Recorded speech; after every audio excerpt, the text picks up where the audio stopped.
this weekend. Youth of purpose. What young people fear is touching the soil. You see the way she's holding it? Huh? It's as if she's holding something that is going to make her so dirty and stuff. How can we have clean kind of planting trees to encourage the young people? Because that's one thing. They look at, touching the soil and stuff. And we don't want that, especially those who do nails. You just see, this is enough for you to be able to see what I'm talking about. You look at the way I'm holding it, embracing it, and the way she's like, can I drop it, sir? And that soil you're talking of is part of the environment. You would have to love that soil for you to love the environment. As I can see, most of the plants, the trees that can be able to make money are this side. You can make money with chitaferi, you can make money with tangerine, you can make money with lemon, oranges. Uganda first.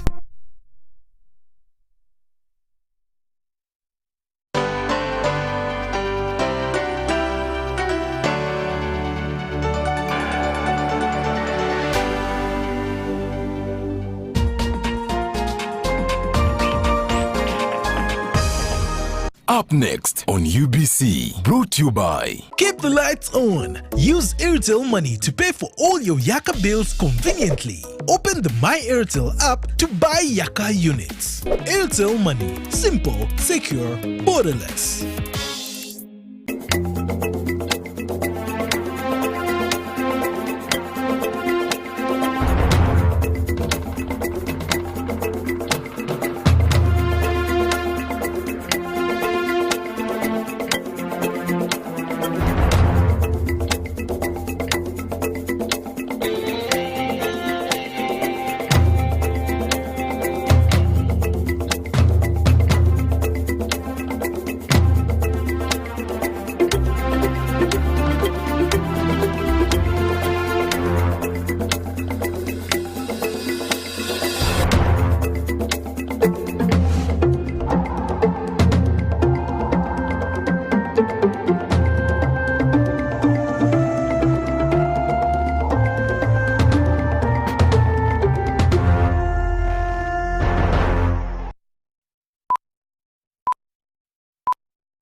Well, a very good evening and a warm welcome to UBC News Tonight on this 5th day of November 2021.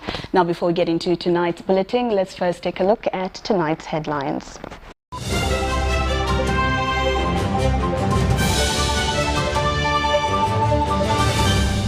Brought to you by... How to get points. Just use MTN to make calls, send SMS, load airtime, buy bundles, or pay for MTN subscription services. Everywhere you go, MTN.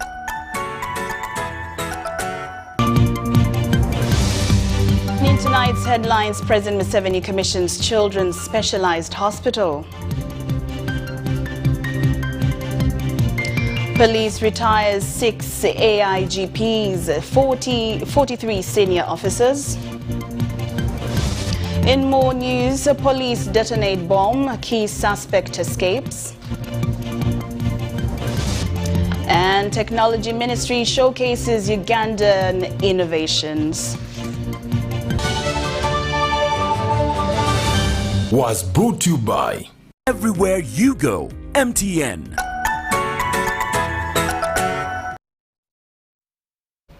Good evening once again and welcome to UBC News Tonight. I'm Lauryne Masika and Mugalu Mohammed on sign language. Now we start off with our first headlining story this evening. President Yoweri Kaguta Museveni has commissioned the first ever emergency children's surgical hospital in Entebbe. It is a private hospital owned and operated by Emergency, an international NGO that offers free medical treatment to the victims of war, landmines and poverty. The hospital will offer free high-standard treatment to the children in Uganda and beyond. At Banga Village in Entebbe Wakiso District is a fully furnished specialized children's hospital, the first of its kind in Uganda and East Africa.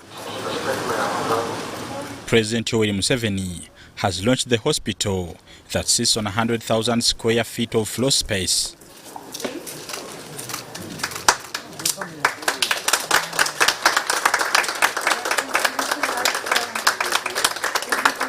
It has 3 operating theatres, 72 beds, 6 for intensive care and 16 for sub-intensive care, an observation and stabilization ward, 6 clinics, a radiology room, a laboratory with a blood bank, CT scanner, pharmacy and a guest house for patients from far.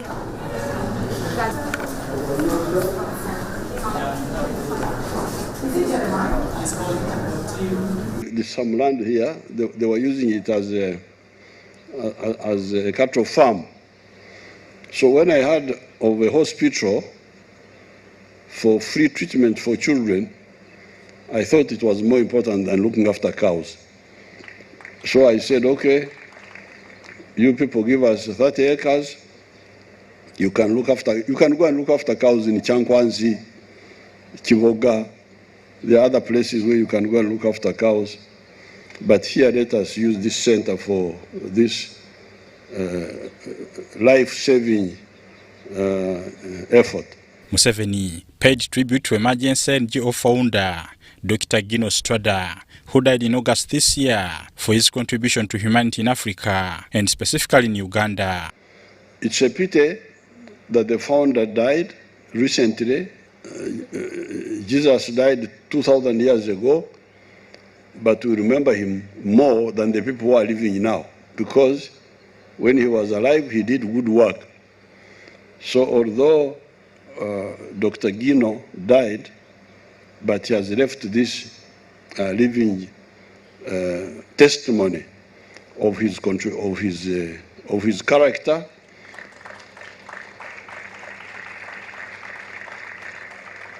and of his contribution deep here in the heart of Africa. To the Italian proprietors and founders of the hospital, it is a dream come true. For this reason, I decide to dedicate my participation to the memory of my parents. Today will always remind me this fantastic adventure I lived with emergency, and will always make me feel part of this country. Built at a cost of 117 billion Uganda shillings and a public-private partnership with the Ministry of Health, it will serve as a regional referral for pediatric surgery. On the 15th of April 2020, we opened the facility to patients, and to date, over 3,000 patients have received care in this hospital, and over 500 surgical operations have been carried out. We are extremely grateful. Museveni pledged to support its nursing training center and improve pediatric surgery and medical care in the country. So if they could have a nursing center here, the nursing training school, where some of these people come and impart that passion, I call it passion plus skill. It is a combination of both. And if that nursing school could impart that to some of our young people, young nurses, it would be very good. The president assured that the road leading to the hospital will be tarmacked. The road will be done. It will be, for sure, they have started working on it, but I can guarantee it will be tarmacked, it will be asphalted. My staff should follow it up. We don't want dust coming to the hospital to spoil the equipment of the hospital. Bernard Higa, UBC News. The First Lady and Minister of Education and Sports, Janet Museveni, has met and held discussions with the Ambassador of Sweden to Uganda, Her Excellency Maria Hackinson, who paid a courtesy call visit at State House Nakasero on Thursday, the 4th of November 2021. Mrs. Museveni appreciated the Swedish government for supporting various programs in the country and particularly thanked them for the support to the education sector under the research cooperation with universities in Uganda, including Makerere, Busitema, Gulu, Chambogo and Mbarara University of Science and Technology. She, however, pointed out the need for the Ministry of Education and Sports to always be informed about the research programs being supported by the development partners at the universities. Mrs. Museveni requested the Swedish ambassador to consider supporting the training of instructors for the technical and vocational education training TVET institutes in the country. Mrs. Museveni lauded the Swedish people for their kindness and thanked them for welcoming her family during the time they needed a safe home in the world. Ambassador Hackinson promised to consider taking on board the element of vocational training for skills development, alternative livelihood and job creation in the next strategy for cooperation between Sweden and Uganda. She said Sweden currently works a lot in the energy sector, both on the development side and the business side, and they have invested a lot in the capacity building for local staff of different ministries. Ambassador Hackinson also thanked the Education Ministry for collaborating with UNICEF and UNFPA to curb the escalating teenage pregnancies in the country and said Sweden will continue to support this effort through UNICEF. Just wanted to say that I think it would be useful to have meetings with you and our universities that you support to talk about the programs you support in research and what they have been doing, so that the Ministry of Health can monitor what is happening with our universities. I want to thank you for it. The Inspector General of Police, Martin Okoth-Ochola, has walked out 49 retiring officers from the force after reaching the mandatory retirement age. Ochola applauded the retiring police officers and tasked them to be exemplary while in society by supporting different government development programs. We have more. Uganda Police has retired senior police officers at a ceremony officiated by the Inspector General of Police, Ochola Martin Okoth. The retirees include 6 Assistant Inspector General of Police, 1 Senior Commissioner of Police, 1 Commissioner of Police, 4 Assistant Commissioners of Police, and 1 Detective Commissioner of Police. Others are 6 Senior Superintendent of Police, 2 Detective Superintendent of Police, 12 Superintendent of Police, 14 Assistant Superintendent of Police, and 2 Detective Superintendents of Police. Retirement or loss of a job or end of contract does not mean end of life. Experience indicates that the biggest challenges in retirement are how to remain relevant to society and how to maintain cash flow. The senior retirees include, among others, AIGP Grace Tuliagumanawe, AIGP Bangrana Godfrey, AIGP Mujenyi Asumani Jawado, AIGP Kasima Stephen Mnanura, AIGP Tunom Gisha Henry, and AIGP Balimoyo Moses, who represented the retirees. Handed over everything and remained with only the ceremonial dress, class 1. It is my view, sir, that even class 2, especially for the senior officers, should be retained. Why? The Inspector General of Police, Ochola Martin Okoth, applauded these gallant officers for serving their country gallantly and advised them to utilize their stay in communities by supporting different development government projects. After many years of strenuous police duties, you are now relieved from the compulsory strains with the honor and dignity. And it is for this reason that those who are still in service should look at you with admiration and gratitude for a job well done. The Commissioner in charge of compensation at the Ministry of Public Service, Bua Victor Leko, encouraged retirees to attend post-retirement training for proper plan selection while mixing with the society. We face challenges of officers who, even after reaching the retirement age, want to stay. And this has an impact even on the officers themselves, because it means by the time they reach home to do their own things, they are worn out. Retired officers are advised to use funds at their disposal to invest in cash or near cash investment, enabling them manage any emergencies as may arise and avoid stressful or risky trade. Abdul Nasili Lubwama, UBC News.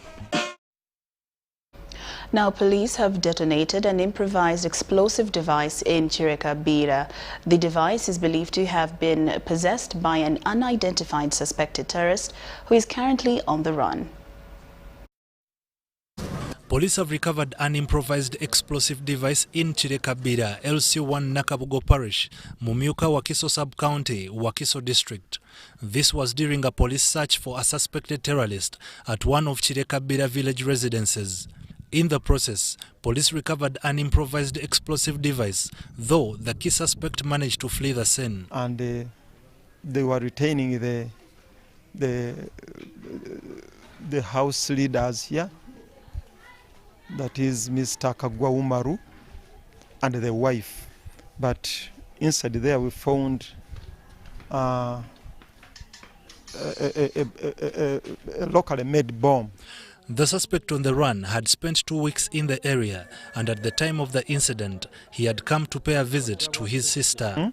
When you tell people to introduce their visitors or tenants, they are not very active. This being something like a cosmopolitan place, people, you know how they behave. So we try to be hard on them. The device was then detonated by security, and these are some of the contents of the bomb. From here, it was placed on that stone.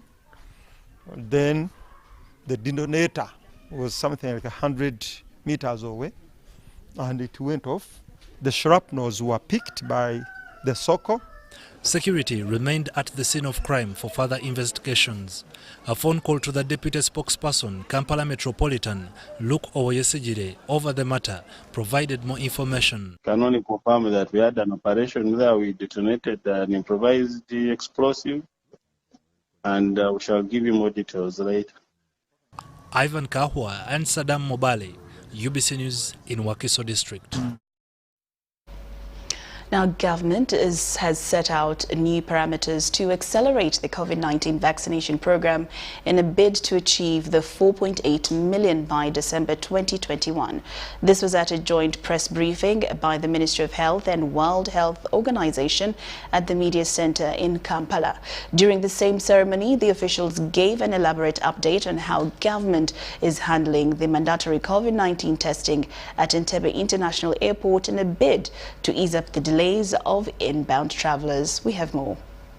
Ministry of Health has reported that only 3.4% of the eligible 22 million Ugandans have so far been vaccinated. By December 2021, President Museveni directed those 4.8 million priority persons be fully vaccinated before reopening the economy fully. However, this number is still below 50%. So far, 2,570,525, which is 53.6% of the 4.8 million priority persons have received the first dose of the COVID-19 vaccine, while 749,126, which is 15.6%, have received the second dose and are therefore fully vaccinated. Uganda is predominantly administering AstraZeneca, Pfizer and the Johnson & Johnson vaccines. Reports of missing preferred vaccines by citizens have been clarified. I would say that the issue of choice of vaccine should not be based on which vaccine, but on which vaccine can be disposed first. You don't want Uganda to have even a single dose of vaccine expire. So it is important to use the vaccines with short shelf life first. Delays in the mandatory COVID-19 testing at Entebbe International Airport have been addressed scientifically to avoid congestion at the terminal. with effect from today, and this began from midnight, 5th November 2021, all inbound travelers will be allowed to proceed to their respective destinations after their samples have been removed and self-isolate until they receive their results. So there will be no more waiting at Entebbe Airport for results. Currently, 162 COVID-19 patients are admitted in Uganda's public hospitals, and 85 of these are in critical condition. Wadulo Makanold, UBC News. All right, in more news, the State House Land Commission has halted all activities on the contested land between an investor and residents of Buziranjovu in Nachisunga Sub-County, Mukono District. Officials from State House ordered off security officers attached to dual security company who had fenced off all roads leading to the disputed land. They were led by Senior Secretary on Land Affairs, Hajat Mariam Namayanja. Details follow. But the only thing I've ever asked for is a real assessment. The State House Land Commission has started investigations into the land wrangles between one investor, Right Jonathan, and residents of Buziranjovu, Nachisunga Sub-County, Mukono District.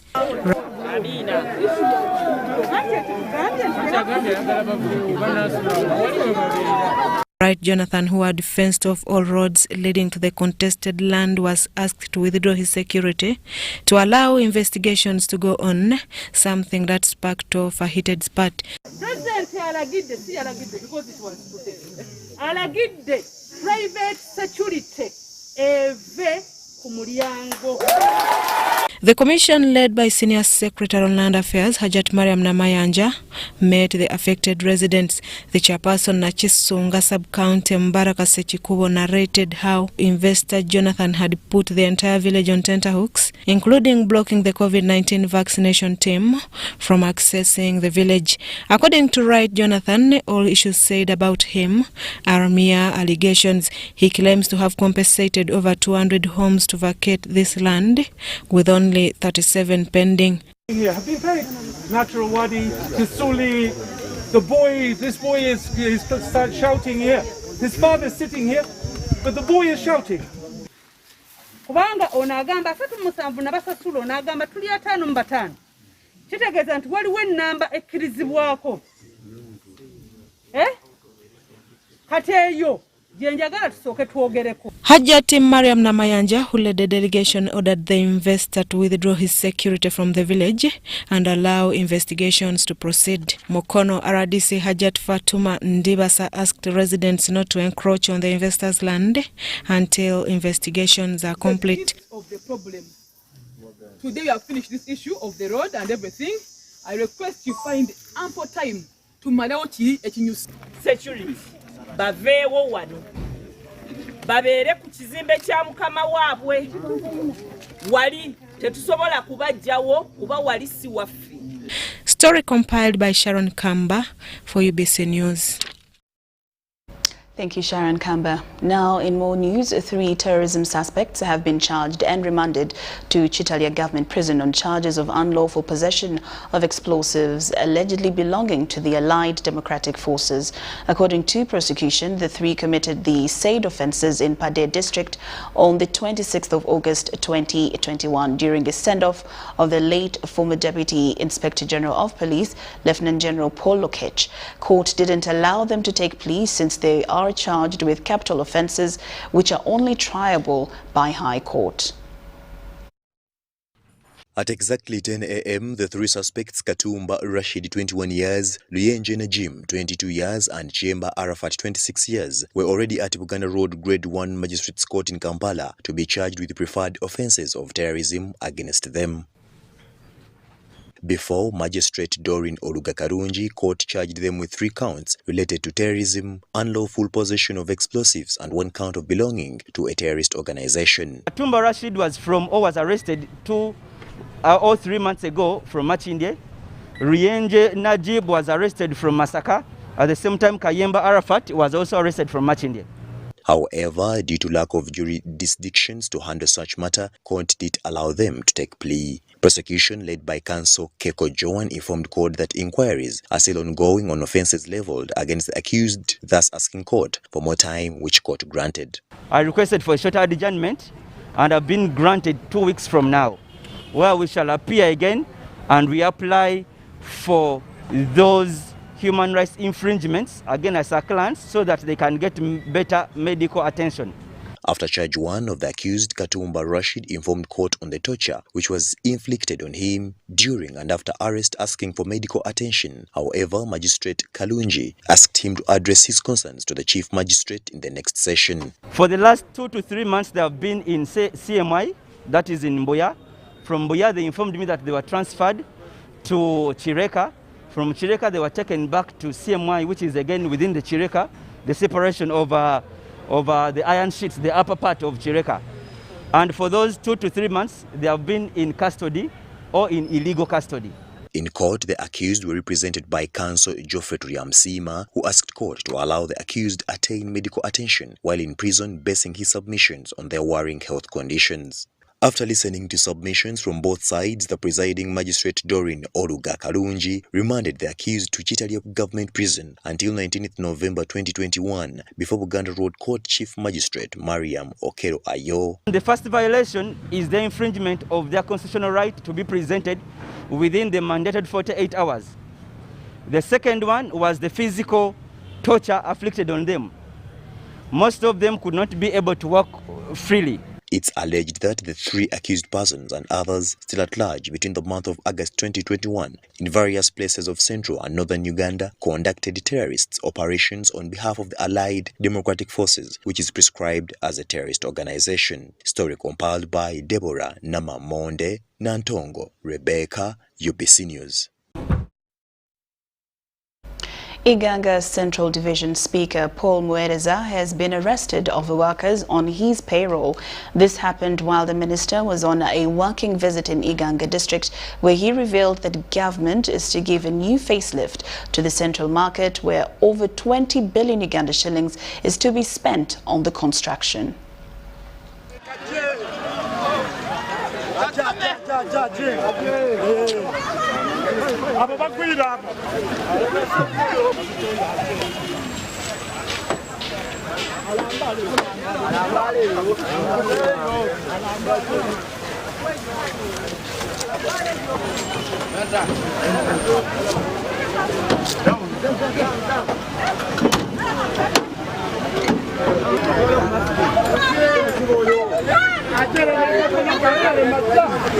Singira dalizo kufunda ettaka lya gavumenti mu Uganda. Ezo ensonga nja kuteekako akakiiko kajje kazitunulemu. Nasanga ng'atunda ettaka lya gavumenti mu bukyamu nja kumuvunaana. Naye ate naye kennyini ate abantu ne bajjayo ensonga ezimukwatako ng'omu. Muwadde poliisi agenda akole statement tulabe ebinagwera.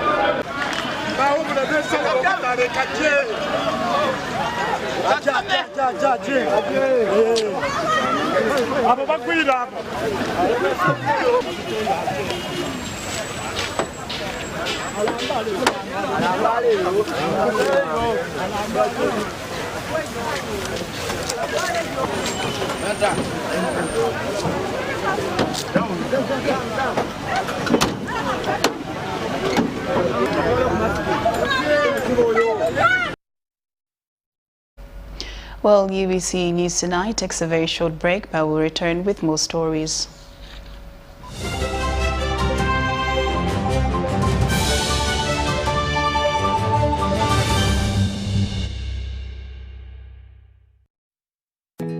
Grow together with one of Uganda's largest companies. Apply for MTN shares for as low as 100,000 Uganda shillings. And when you apply using MTN Mobile Money, you get 10 free extra shares for every 100 shares you apply for. Dial *165*65# or use the MyMTN app to apply now. The terms and conditions of the offer and other important information are set out in the prospectus. For assistance, visit any MTN service center or Stanbic Bank branch countrywide or a licensed broker.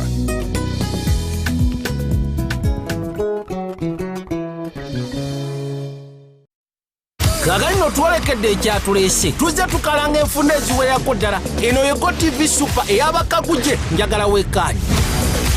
Ewatali kwemamaaza olwo tuba tusimbudde ne GoTV Super Duper waawawa. Era nga bakutuusaako ekiga eky'abakabejja abasajja eŋŋwaŋŋuli kw'ogatta ne busineema obujjudde omuhabati ku $5,015 waawawa. Soka Blaza weefunye ekirungo kya GoTV Super ekijjudde obulungi ove mu baaje. It's Freaky Friday from Airtel. Buy or gift. Buy or give. Get freaky too! Dial *149*10# to load a Freaky Friday bundle for you to enjoy the best offers on voice and data. To buy a bundle for friends and family, dial *149*10*5#. Freaky Friday with Airtel. Buy or gift a bundle today. Dial *149*10# to get started. Airtel, the smartphone network.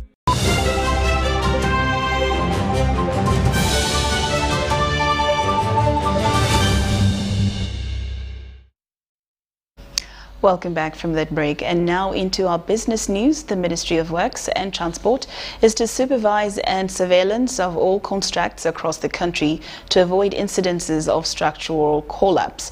The Minister for Works and Transport, General Edward Katumba Wamala, was inaugurating a new National Building Review Board. Ministry for Works and Transport has established a board to monitor all construction works across the country. The board is expected to champion the campaign against building without proper plan and use of substandard materials. We need to inspect and monitor the operations of the building committees, and as you know, most of these are young committees. Some of them don't even have the professionals which are required. So we may need, one of the things we need to do is to move and ensure that we have these committees out in the local governments where they are required and that they can be supervised. Enforcement on the law that deals with provision of water harvesting is emphasized to avoid run of water from destroying roads. There's no water harvesting. Most of the structures don't have a provision for water harvesting. And what do? They just direct the water to the roads. And as much as we want to construct roads which are long lasting, as long as if you want to see this, you go to Makindi area and Bukuri area, you'll find most of the runoffs get into our roads. So I think I don't know whether it can be brought as a bylaw. A provision for any building to have water harvesting. If not, then they must have a clearly designed drainage layout, that will dispose of all this water. The sector has recently suffered a spate of collapsing buildings that necessitated setting up of the new board. Well, we have built the database. Now the board has been set up with all the necessary manpower, equipment to monitor those developments. We've come up with the BIMS, Building Information Management Systems, which is going to remove a lot of things, bottlenecks, because many people do not follow compliance because of the bottlenecks in the approval process. The recent building collapse in and around Kampala is attributed to poor planning and the using of substandard building materials. Irene Faith Nantongo, UBC News.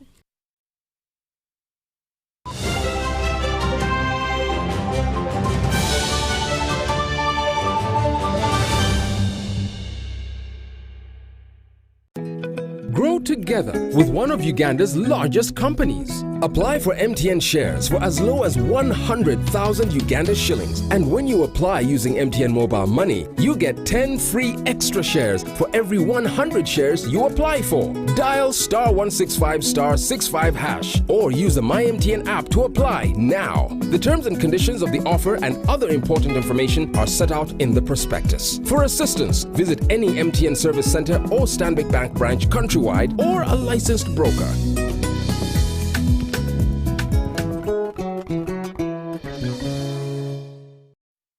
Kagalino twaleke tegekedde ekyatuleese tuzze tukalanga enfunda eziwererako ddala eno yego tv super ey'abakaguje njagala wekkaanyi ewatali kwemamaaza olwo tuba tusimbudde nego tv super dupa wawawa era nga bakutuusyako ekiga ekyabakabejja abasajja eŋwaŋŋuli kwogata ne busineema obujjudde omuhabati ku 5,115 wawawa soka bulaza weefunye ekirungo kya go tv super ekijjudde obulungi ove mu baaje. It's Freaky Friday from Airtel. Buy or gift. Buy or give. Get freaky too! Dial *149*10# to load a Freaky Friday bundle for you to enjoy the best offers on voice and data. To buy a bundle for friends and family, dial *149*10*5#. Freaky Friday with Airtel. Buy or gift a bundle today. Dial *149*10# to get started. Airtel, the smartphone network.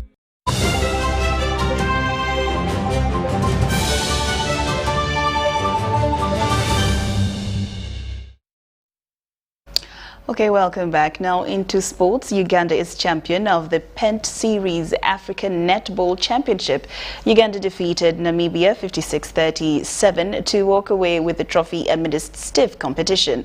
Uganda is undefeated, winning against nations like Kenya, Zimbabwe, Zambia, Namibia and Malawi.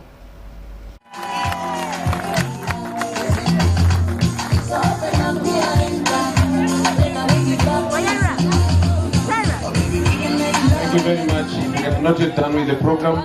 The official program is still adding 2 more items. Why are we not dancing to Uganda?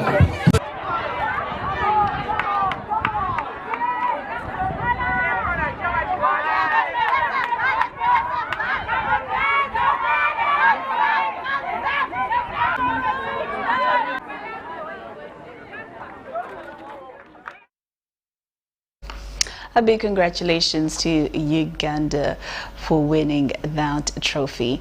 All right, now UBC News Tonight has come to an end, but before we sign out, let's first take another look at tonight's headlines.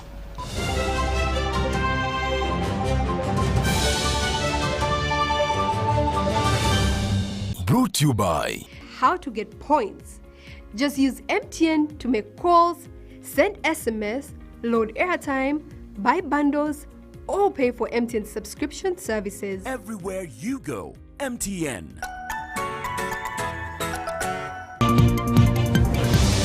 In tonight's headlines, President Museveni commissions Children's Specialized Hospital.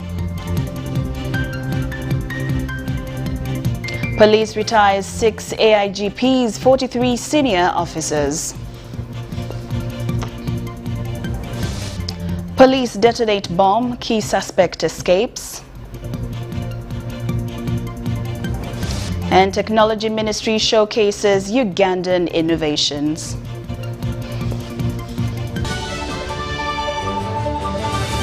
Was brought to you by Everywhere you go, MTN.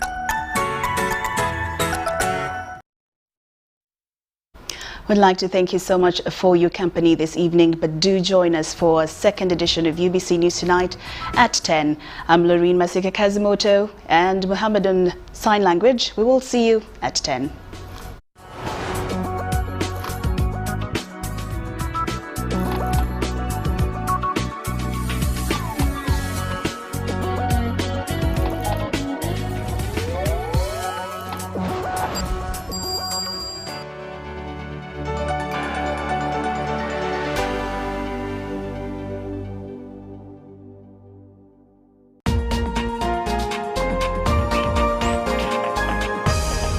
Most people never notice that all them want and need. This special day, a legend comes on your national TV. When you think of legends, you can't figure out DJ Dan Starboy, the reggae and dancehall ambassador. Pound the yard, pound the yard.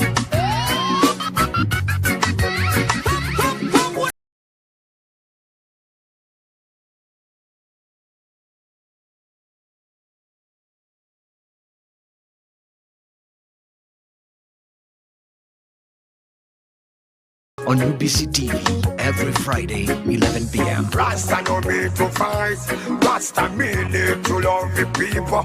Rasta no me to fight every time. One love you. Licky, licky, lava, lava, so, so, so. Licky, licky, oh yeah, oh yes now. Them just a rock and command, just a skank in the dance. Everyone. Them just a rock and command, just a rock and command, just a rock and command. One love.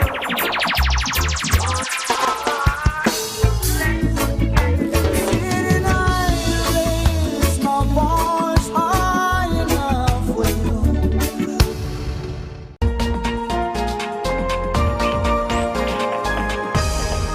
Tonight on UBC. Are we having any changes to do with tuitions and payments? The issue of fees is a debate around the world. There are people who think that fees should go down because students are not around.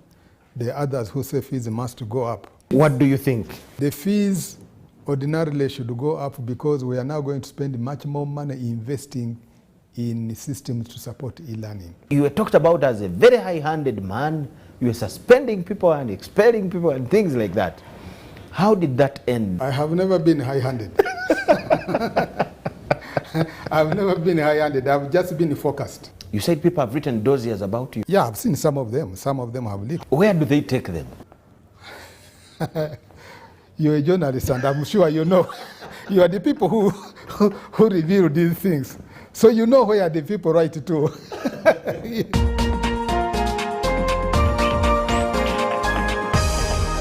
Tonight on UBC.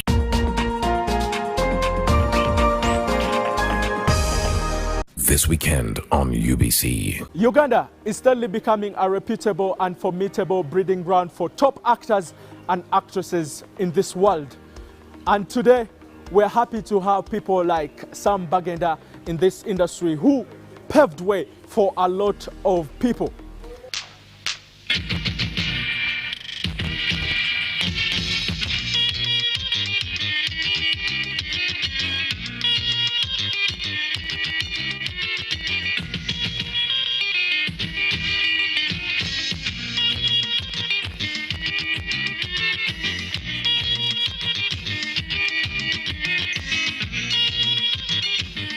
Balamusiza mwenna ku programu eno Chilling.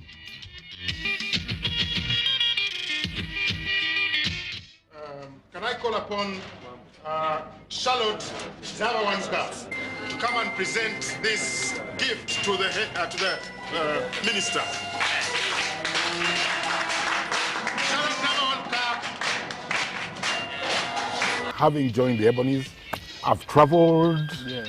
I don't know if as an accountant I would have been in office most of the time. I've traveled, I've performed in different places. I think I've performed internationally and nationally. I used to walk from Kaboa to Bat Valley Theatre. Yes. Which was the home of the Ebonies. Which was the home of the Ebonies then. Walking to go for rehearsals. Sina sente za gold, za taxi, and so on.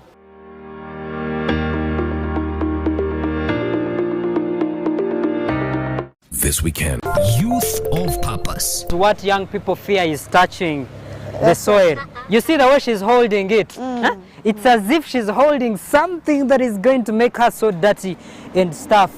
How can we have clean kind of planting trees to encourage the young people? Because that's one thing. They look at, touching the soil and stuff. And we don't want that, especially those who do nails. You just see, this is enough for you to be able to see what I'm talking about. You look at the way I'm holding it, embracing it, and the way she's like, can I drop it, sir? And that soil you're talking of is part of the environment. You would have to love that soil for you to love the environment. As I can see, most of the plants, the trees that can be able to make money are this side. You can make money with chitaferi, you can make money with tangerine, you can make money with lemon, oranges. Uganda first.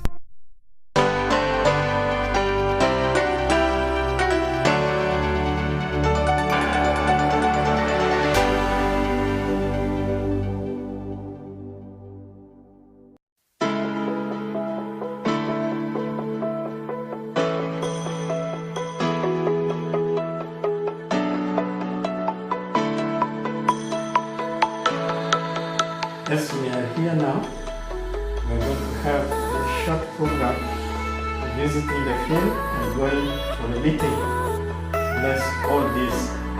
May it be for your glory, for the good of our government, for the good of your people, and the good of the individuals here in this present moment, this team. We ask you all this through Christ our Lord.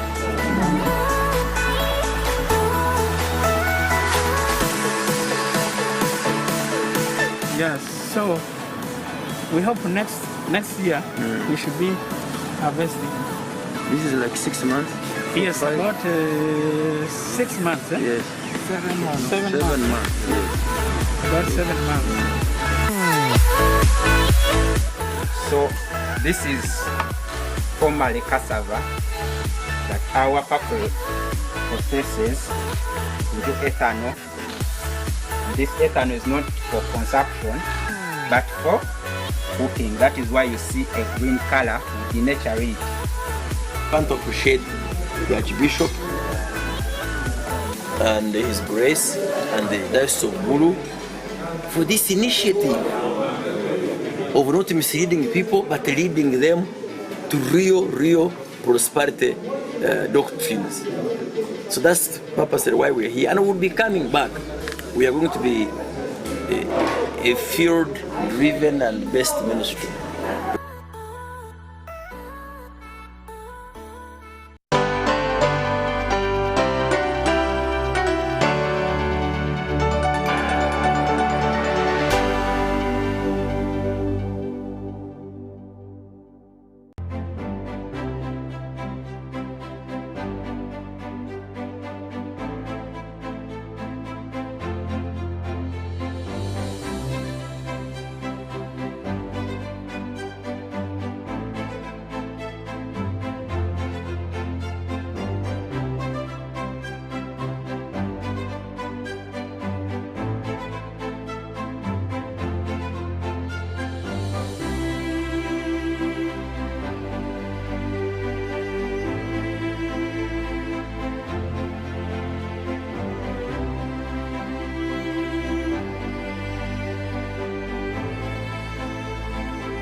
Executive Director for the Uganda National Cultural Center. And Uganda National Cultural Center is a body that was established by an Act of Parliament in 1959 and charged with the responsibility of preserving, promoting and popularizing art and culture in Uganda and beyond. This institution, most of you sometimes know it only at the National Theatre, but of course National Theatre is just one project out of the Uganda National Cultural Center. As a body which is under the Ministry of Gender, Labour and Social Development, it's a specialized wing of the ministry responsible for culture, and we have a mandate that deals with everybody and everyone and every aspect of art and culture, and that is why we're here. Now we would like to take you through some of the issues that has affected us and and how we've been able to manage it, especially when it came to COVID-19. So I'm going to talk a little bit about the effect of COVID-19 to the sector and also how the sector has been able to manage it. Of course, you all know that in 2020, because of the COVID pandemic that affected the whole world, Uganda was among the many countries that had lockdown. And as the lockdown took place, The first culprits in this case was Uganda National Cultural Center, if you want, art and culture. Art and culture was the first to be locked because we bring a lot of people together, and as a result, we were found to be an institution that is a super spreader. So we were locked, we were not operational, and up to today as we talk, we are still non-operational. Other sectors have been open, but we have been kept at bay because definitely we have to protect the country. Now, how have we been working? We have definitely, in response to COVID-19, we developed what we call guidelines that we derive from the Ministry of Health and also from the presidential directives and speeches, and therefore UNCC developed what we call the standard operating procedures. And among the many standard operating procedures is for us to be able to put on the mask. I'm not putting on the mask now because I've moved a little away and I'm alone, and that is why you don't see me on a mask. Otherwise, as a standard procedure, everyone that is coming to work or anybody who is going to be in touch with anybody in this institution must put on a mask. And that directive, we have put written instructions at our gates, and as you enter, you must be able to put on your mask every time you're here. The second thing that we have done is the social distancing. We do not allow you to be very close to each other. The 2-meter guideline that was given to us by the Minister of Health and also His Excellency's pronouncements, we have been able to observe that. And we have this in a document which we call the SOPs. We have also been able to look at the issues of sanitizers and water dispensers using the soap. So everybody, before you enter this place, and also like in my office here and every other office, we have sanitizers that we must use always. And this would help us to disinfect and also to help you to safeguard yourself from others and also safeguard others. So these are the measures we have been able to do as a way of managing and also dealing. Now we have gone into the next step, which we are telling our people, and we are saying that we need to be vaccinated. And this vaccination, we have held meetings with our staff, we have held meetings with the artists, we have held meetings with our stakeholders, and we are encouraging people to be able to take vaccinations. We hope to even set up a vaccination center here at the National Theatre to allow our staff and other people to be able to increase the number of people that are vaccinated so that we're able to combat the effects of actually COVID-19. We've also been able to tell our staff, and we've asked our staff that whenever they feel uneasy or they have some cough or they have some cold, they should be able to test and make sure that they are healthy so that they don't mix up with people that probably are healthy. And if you find that you're not okay, you should be able to isolate yourself and take medication. There are now lots of professionals that can be contacted, and we have been encouraging people to either go to the hospitals to be able to be helped and also try to isolate themselves at home. Now, the other thing that we have done is that we do not allow people to come to work.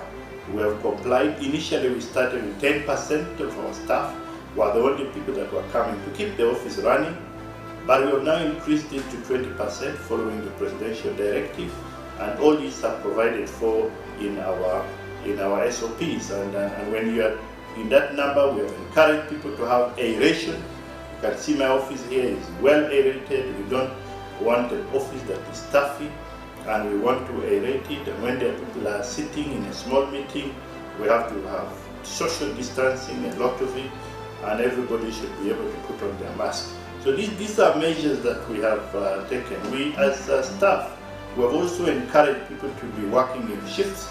A team that works this week may not work this week, they work the other week, so that people are able to, in a way, be able to mitigate these effects of COVID-19. Because we believe if probably you work this week and you have got into contact, when you're at home, probably the sign will come out and you'll be able to see the doctors and you'll not be able to transmit it to others. These are ways in which we have been able to. I know there are questions of can we perform, can we not perform?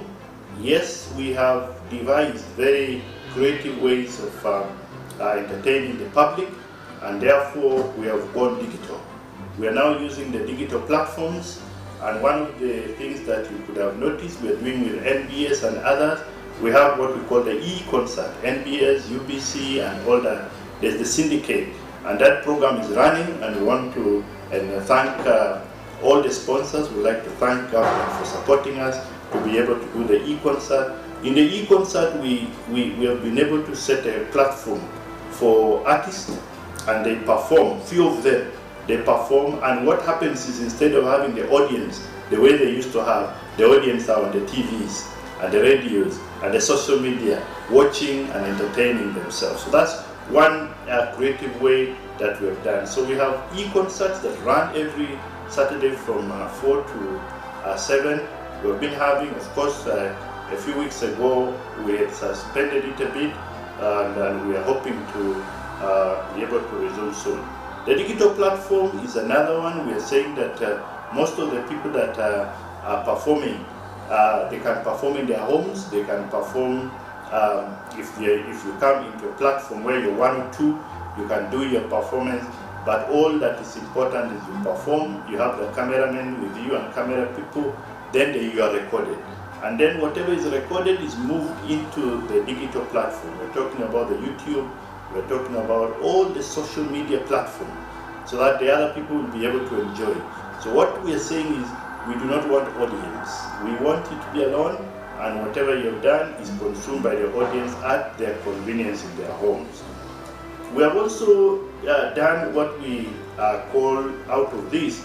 We had during the lockdown, actually around the period that we're locking down, we did what we did our recordings, and then we were able to use the recordings that we have done from the different places, and we had what we call the UNCC Annual Art and Culture Festival. We still had a festival with people talking, with people giving comments, and also we've been doing this and we've been doing it over and over. We have changed the way we do our meetings. We now do most of the meetings online, and it's very effective. At the beginning it was difficult, but we were able to learn. People now, we have facilitated people to be able to sit with their laptops at home, and people sit with their phones at home, and then we have meetings. We are sitting in different places, but we're still agreeing on what to do. So we have changed the way we do the new normals, as is being referred to. We're no longer using physical presence that we come together. We're now using a lot of the electronic gadgets that we have, and arising from that, we have been able to still do the work that we do, and then people are able to entertain themselves.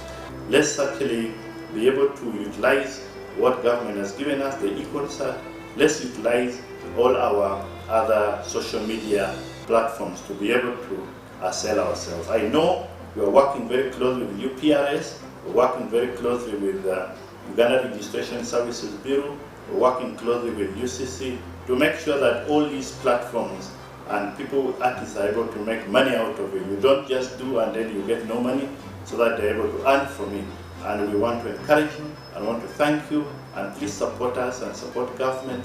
And again, once again, please get vaccinated, so that if we can get a critical mass, and once we've got a critical mass, government can then open us so that we can start performing the way other countries are doing. I want to give you thanks, and I want to thank you for listening and for also giving me opportunity to communicate to you. Thank you very much.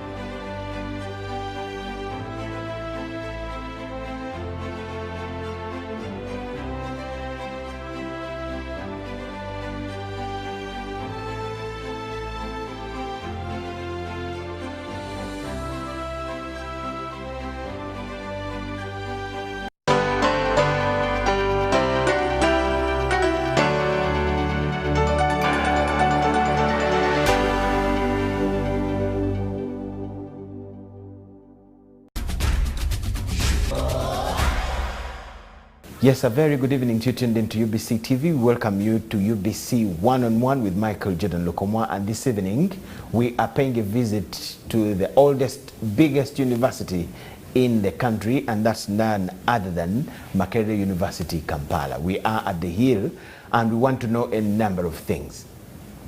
They are opening again after a long period without classes, and how are they opening? What changes has that come with? Plus a number of issues that are here at the Hill. I'm going to talk to the man himself, the Vice Chancellor, Makerere University, Professor Barnabas Nawangwe. We have him. Professor, we are so grateful to have you on the show. You're most welcome. Thank you, and good evening, viewers. Yes. How is the situation like that you are opening? In fact, let me start with this.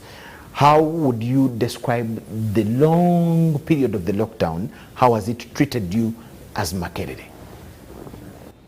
Where the long lockdown has affected many people and many sectors, and Makerere is not unique, it has definitely disrupted our programs. We have lost a bit of time because of the disruptions. In total, I think we have lost 6 months from our calendar, which is not so bad, because there are universities that actually have suffered more than that. And I think the biggest effect is on our students who have had to stay home for all this time, and studying from home, which is quite different from when they study physically here. The good thing is that they have been studying, but definitely it has had an effect of disrupting our programs and delaying whatever we are doing. But we are recovering. For the first time when there was a lockdown, how did you do exams and again had people